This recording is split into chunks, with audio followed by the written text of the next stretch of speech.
everybody. Welcome back to Just a Thought. I'm Joseph Tudisco, and we are going to continue with our Acting Like a Business seminar.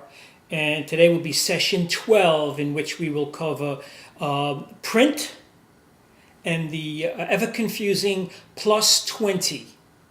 And at the end of that, we're going to do a little bit of explaining what the non-jurisdictional projects are. So, but before I get started, there's just a couple of things I wanted to add from the last session, which was agents and managers. I did say that SAG agents who are franchised don't work on non-union projects, and that's true, but I don't want you to get confused that if you're a non-union actor that they won't work with you. They will. They will work with non-union actors for union jobs. Okay, so don't be confused with that. And the other thing is that when they do, an agent or a manager do present you with a contract, take it home, read it, make notes if you don't understand the certain clauses. Agents' agreements are pretty standard through SAG, but managers, they could have a lot of dialogue and a lot of legalese that may be confusing. So make sure you understand exactly what's in print, okay? All right, so let's talk about print. Now, when I say print, I'm not referring to models. I'm not referring to runway. I'm not referring to the fit models that do catalogs for clothing companies, although sometimes they will take the everyday type look person for these particular jobs.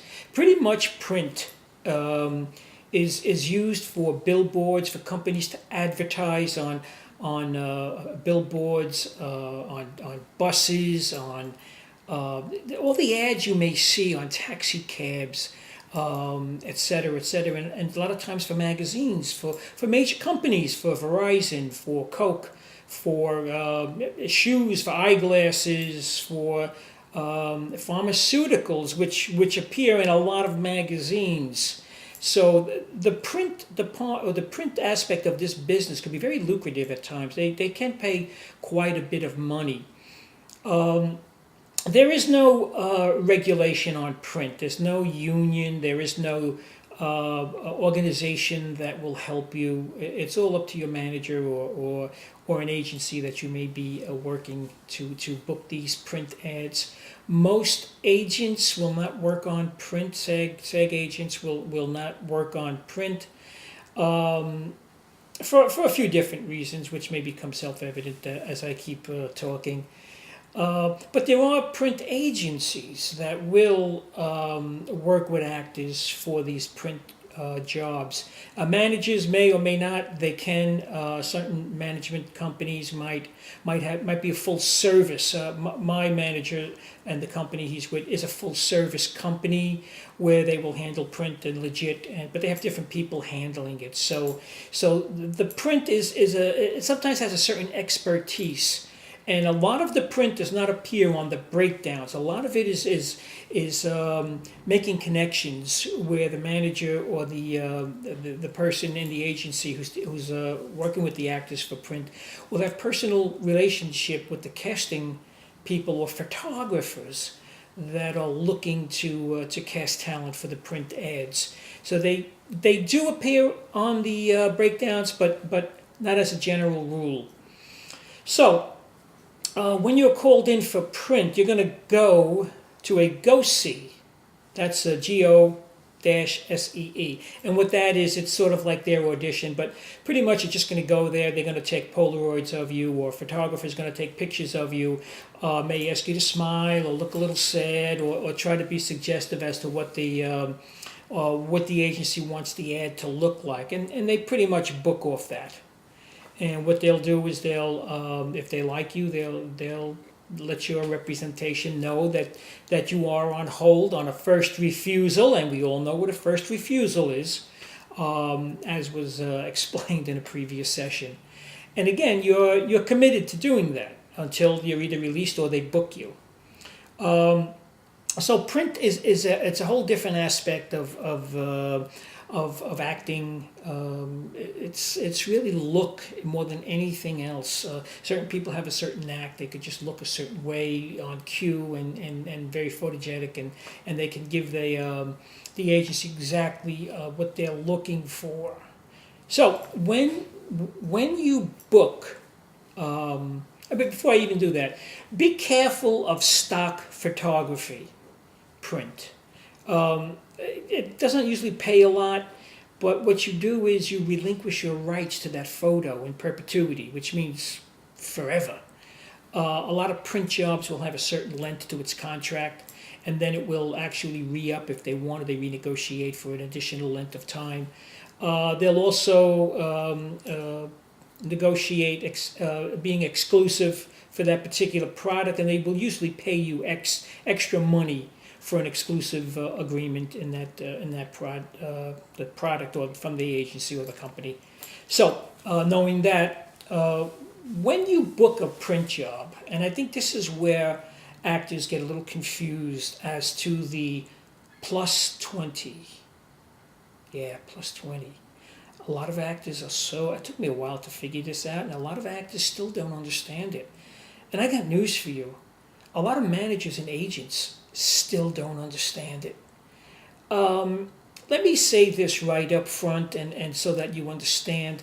A plus 20 or a plus 10 in film and TV is not the agent's commission. They are not paying the commission for you. It is an agency fee, not an agent's commission. It's the fee that they pay the agent or the manager or the agency. And I'm going to explain to you why. In print, most of the time, 95% of the time, an ad agency will not do the bookkeeping for the talent. They will expect the manager or the agency to do that. And so they give them an agency fee. Now what happens is when an agency or a manager books 3 or 4 or 5 actors on the same gig, and it's happened, the ad agency is going to send one check to the agency. And the agency itself will be billed under a 1099 where they're going to have to pay tax on that. Now the agency now becomes responsible for paying the actor, for keeping records of his 1099 and the monies earned under a 1099 and issuing a 1099. And that's why they get the plus as an agency fee for acting as the bookkeeper and the payroll company. I hope you all understand that. Okay? But your agent or manager is not the employer. Because a lot of people out there with unemployment will think that the agent, and they have to list the agent as the employer. No, it's a 1099. It's a third party. And if you list the original ad agency as the employer, they're going to deny it. So and that money, the 1099, it doesn't apply to your benefits on unemployment. Of course, if you earn it, I'm going to go into unemployment later on, but very briefly, if you earn that money, you can't you can't claim that day for unemployment. So you have to get a partial check, and it's not because you earned money; it's because you weren't available. And a lot of actors confuse that. Okay, so now hopefully we have a clear understanding of what a plus 20 is. Now sometimes it could be a plus 15, sometimes it's a plus 10, and it depends on the project, and it depends on how the ad agency or the company is handling it. Okay, so don't think, and a lot of actors will say, well, gee, they're getting 40%. No, if you have a job that's going to pay you $6,000, your commission is 20%. And that's standard for print. Your commission to the agency or the management is 20%. It's $1,200, and that comes out of your $6,000. Now, the plus 20 again is a fee that's being paid to the agency or management company to act as payroll and bookkeeping. Don't get hung up on it, okay? Just don't. Any other thinking or any other information you get, it's totally wrong, okay? So now as we move to the plus 10, so that I can give you another clear indication of plus 10 when you do usually with an episodic, a TV show, Law and Order, Boardwalk Empire, the following. If you're working for scale, you are going to get a plus 10. Now SAG does not allow a SAG agency, a SAG agent, to take a plus 10 plus a commission. Now the plus 10 is a bump in your salary to compensate you. If you book it on your own, you're not going to get a plus 10 because there's no agent. In this case, it compensates you. It's not the agent's commission, it's just your compensation. And that plus 10 goes into your base pay, goes into your overtime, it goes into your money accrued for health and pension benefits, and it's also included in night differential and any other thing that's due you through the SAG-AFTRA collective bargaining agreement. So understand that that's the way it works. Let's not confuse both of them, and it shouldn't be a problem. You should understand it. You're working. They're not trying to rip you off, and a lot of managers and a lot of agents, they don't understand that. They automatically say, oh, no, that's the commission.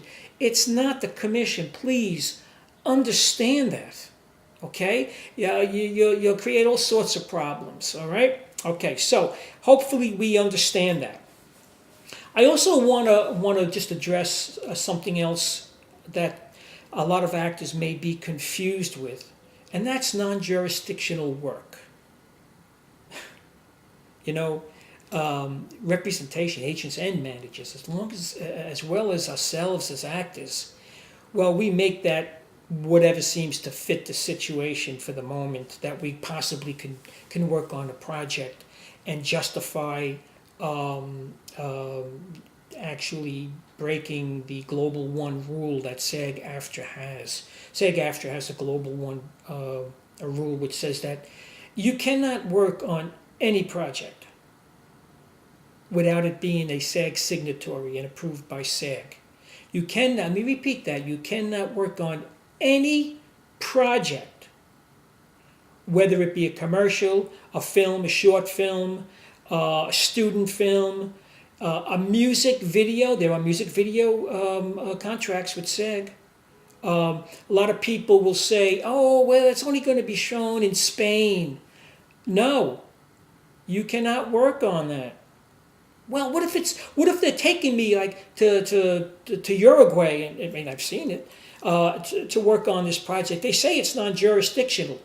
No, you can't work on it out of the country, out of the continent, out of the planet, on the moon. You're not allowed to work on it. I was quite a while ago. I was going to do a friend a favor. He was putting together a little director's reel, and I had called SAG, and they said no. You cannot do that. If there's no contract in place and they're not signatory, do not.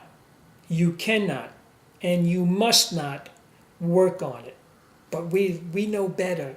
Oh, my agent said it was non-jurisdictional. I could do it, can't I? Oh, it's going to be shown in Spain. Well, they're taking me to Italy to shoot it. No, if you call SAG, they're going to tell you, no, you can't do it. Now, a lot of people get away with it. That's fine. But if your intention is to deceive, you're only deceiving yourself. Okay? You're really not supposed to work on those projects. The only non-jurisdictional project is print, because there's no agency, there's no union, there's no overseer to justify the jurisdiction of it. Now, sometimes print will have what they call a B roll, which is a film or a video of the production of what they're doing. You can't take a print job and do the B roll if the B-roll part is not under SAG signatory. So don't get caught up in that either. Okay? So pretty much, I mean, that's pretty much the gist of a lot of confusion in the industry. Hopefully you get a better understanding what the print is. Hopefully you understand what the plus 20 is. And hopefully you'll at least acknowledge it in your own mind with non-jurisdictional is whether you do it or not. That's up to you. Can you get in trouble? Yeah, I mean, not many people get caught. Not many people get in trouble. It has happened. Usually it doesn't because they're not going to check every little filmed project, to find out who's doing it and who's not doing it. The other thing I wanted to mention, I was talking about background work a couple of sessions ago also with agents and casting directors, and people say casting directors will find out that you're doing background work, which I said wasn't true because there is no casting director that wastes time or hires someone to look at footage to record who's doing background. They don't do that. They don't make notes. They don't have someone checking. Oh, did they do background? Write them down on the list because we're not going to call them in. They don't do that. That's totally crazy. Okay, so if your agent finds out and you kind of have a conflict like I had explained I did, then that's a problem. But casting directors, look, if they call you in and you're good for the part, that's going to be fine by them. They could care less that you did background. Okay, if you're featured on a television show, that's a different story, as I explained previously. Okay, so a little bit of a short session, a couple of details that I may not have covered, a couple of maybe situations I cleared up for you. Hopefully you understand. If you want to ask me questions, please shoot a question or a comment to the Facebook page, Acting Like a Business, and I will see it, and hopefully I can address it. If you want to see all my past sessions, you can go to youtube.com and search Joseph Tudisco, Acting Like a Business. My channel will come up, and again, I'll have that little black hat on. Just kind of click that icon, and my channel will come up with all my past sessions. And actually, you should look at if you find these newer sessions more valuable to you, you should backtrack and look at the older sessions because they're all kind of related. They all kind of add up, and they help you get to where I hopefully I'm trying to get you to. Okay, and they would all make sense as we progress about why I say certain things. The other thing is, if anyone out there wants to do a live session of Acting Like a Business, I'm certainly available to do it. We can certainly work something out. If you have, you want to put together a group of actors and you can get a place, I would certainly entertain the idea of doing it. Or if you have an acting class that maybe at the end of your term, you want to bring me in to kind of go over everything. It'd be about a 3 or 3.5 hour seminar. We can certainly work something out that would be more than affordable.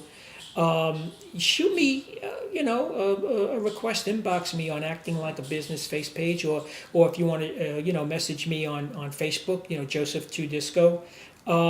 Be more than happy to entertain the idea of doing a live seminar. It would be a lot of fun and very informative, okay? All right, so as we finish up, there we go. That's a wrap.